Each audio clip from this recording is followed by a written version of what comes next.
در پس سپیڅلې نامه سلامونه ستړي مسئ تاسو شال تلویزون څخه د لنډو خبرونو لیدونکي اسمه قربانه مزلفه کاکړ د ملګرو ملتونو پر اختیاري پروګرام وايي هڅه کوي څو د افغانستان د اقتصاد پوهنې او انرژي د پراختیا لپاره مرستې برابرې کړي. د افغانستان لپاره د یاد پروګرام مرستیاله زیاتوي.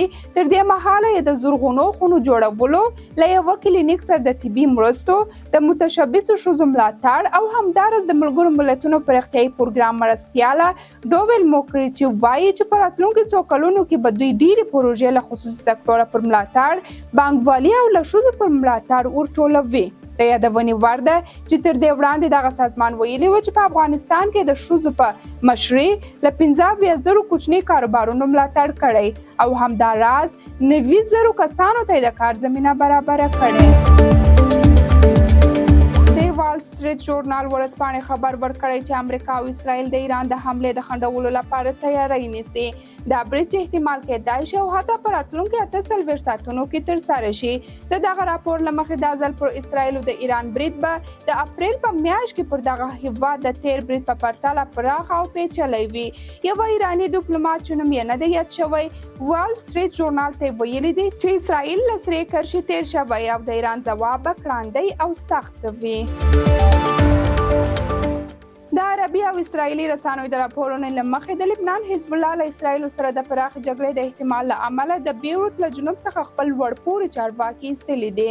همدارنګه د راپورونو له مخې دغه وسله ډله د لبنان له پلازمینې څخه خپلې وسلې او مهمات لیرې سیمو ته انتقالوي.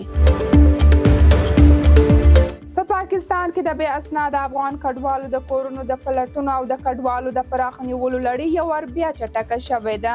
په اسلام آباد کې د افغان کډوالو شورا وایي چې پاکستاني پولیسو د پلازمینې په بیلابیلو سیمو کې د بې اسناده افغان کډوالو د نیولو پراخ عملیات پیل کړي او په دې ترڅ کې تازه د ښځو او ماشومانو په ګډون 153 بې اسناده افغان کډوال نیول شوي دي. په همدې حال کې یو شمېر افغان کډوالو بیا رسنیو ته وویل چې په تیرو څو ورځو کې د پاکستاني پولیسو له لورې د نیول شوي افغانانو شمېر 200 تنو ته رسیږي، خو دا شمېر د کډوالو د شورا له لورې نه دی تایید شوی. په اسلام آباد کې د پولیسو له لورې د افغان کډوالو د پراخو نیولو د افغان کډوالو ترمنځ سخته ویره خپره کړې ده. پاکستان د تیر نومبر میاشتې راهیسې په دغه هیواد کې د بې اسناده افغان کډوالو د ایستلو لړۍ چټکه کړې چې لا هم دوام لري. د ایران په مشهد ښار کې افغانستان کونسلګرۍ افغانانو ته د پاسپورټونو د ویش او تمدید چارې بیا پیل کړي دي.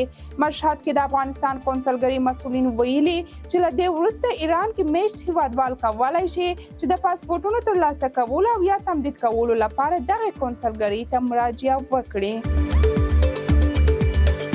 د امریکا ډیموکرات ګوند ملي کمیټې رئیس د جمعې په ورځ وویل چې کاملا هاریس په رسمي ډول د ډیموکرات ګوند د نوماندۍ او د متحده ایالاتونو د ولسمشرۍ لپاره د لومړي تورپوستې میرمنې د کاندیدېدو لپاره د استازو د تایید اړین شمېر رای ترلاسه کړي دي.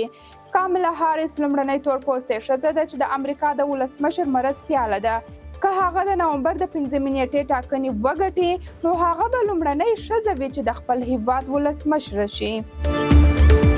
د ترکیې دولتي اناټولیا خبري اژانس راپور ورکړی چې ایران ته د ترکیش ایرلند ټولې الوتنې لړۍ د جمعې له ماښام وروسته وځنډول شوې. د دغه راپور له مخې ټاکل شوی د ایران بېلابېل ښارونو ته د دغه شرکت الوتنې د سې شنبې له سهاره بیا پیل شي.